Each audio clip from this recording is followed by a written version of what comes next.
Now, West Asia, or the Middle East as some call it, is on tenterhooks. Will Israel retaliate against Iran's retaliation against Israel's? You get the drift, don't you?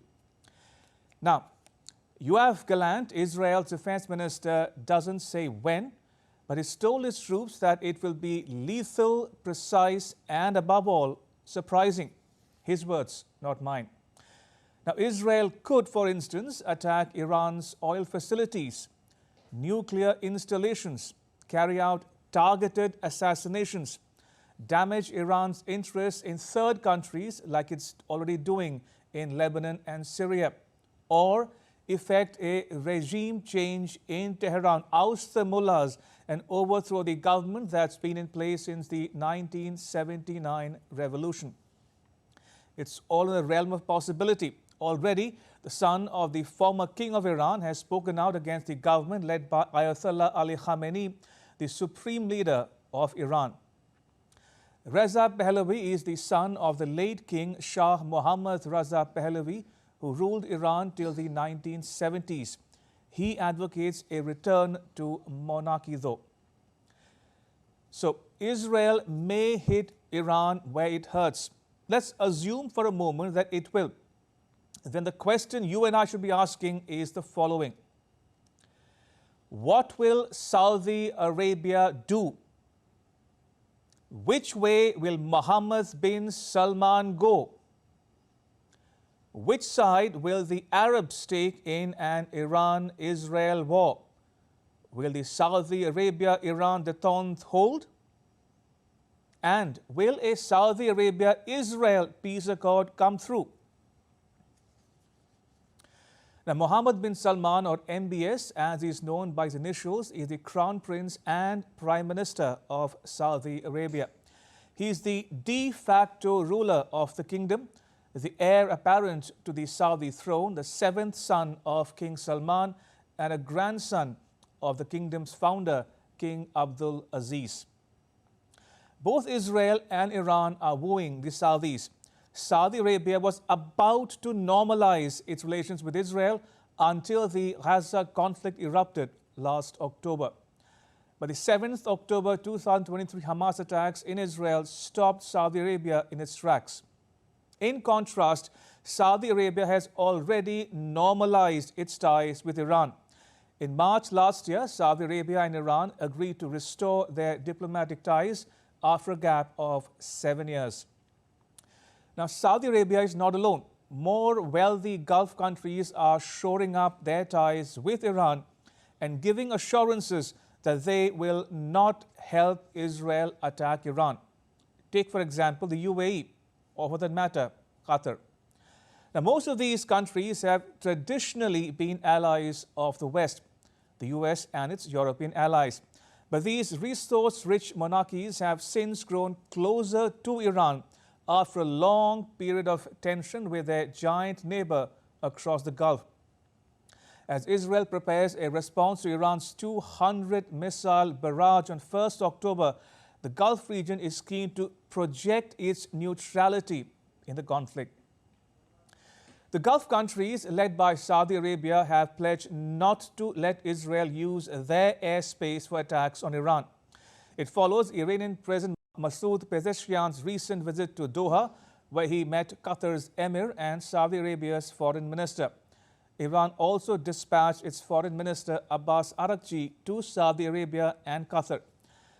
Neil Quilliam from the London-based think tank Chatham House says Iran used the visits to send a message that Israel risks harming its ties with the U.A.E, Saudi Arabia and others if it starts a wider conflict. That's not all.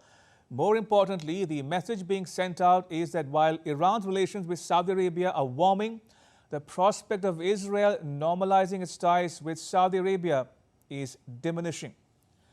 So, what explains Saudi Arabia's reluctance to overtly cooperate with Israel? The reasons are not far to seek. Oil-rich Saudi Arabia and the U.A.E have both been attacked and threatened by Iran-backed groups in the past, including the Houthis of Yemen, who temporarily halved Saudi crude oil production in 2019. The attack on Saudi Arabia's Aramco oil field shut down over 5% of global oil supply. Now, Aramco is Saudi Arabia's state-owned petroleum and natural gas company. It's the national oil company of Saudi Arabia. Similarly, in 2022, the Iran-aligned Houthis in Yemen fired missiles and drones at oil refueling trucks near an oil refinery owned by the U.A.E's state oil firm ADNOC.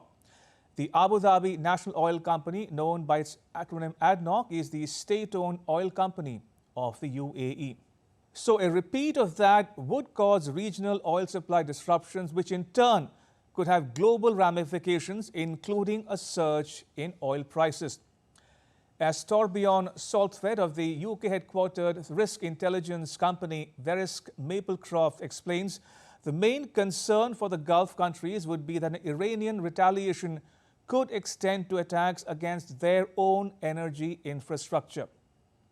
Now, during meetings this week, Iran warned Saudi Arabia that it could not guarantee the safety of the kingdom's oil facilities if Israel were given any assistance in carrying out an attack on Iran.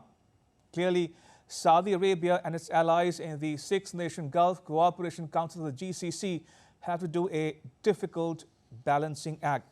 Now, the GCC comprises Saudi Arabia, the U.A.E, Qatar, Kuwait, Bahrain, and Oman. Iran has of late re-established ties with all GCC countries except Bahrain, which, by the way, has expressed an interest in normalizing its ties with Tehran. Today, all 6 GCC countries are engaged in direct and multilateral talks with Tehran. What you should also know is that the GCC foreign ministers held an informal meeting with their Iranian counterpart in Doha on 3rd October. It was the first meeting of its kind.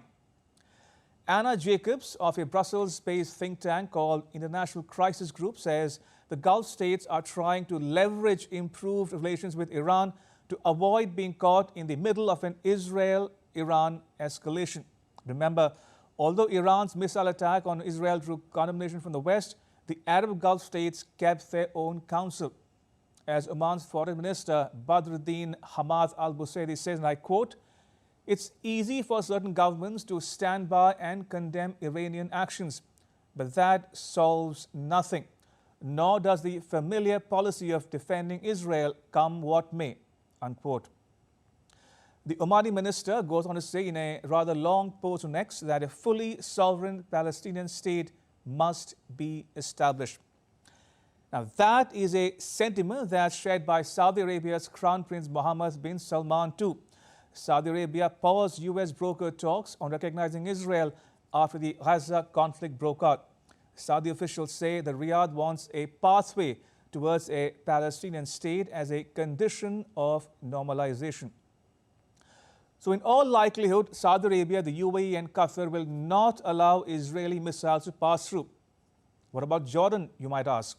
Well, Jordan has not revealed its mind just yet about which way it will go.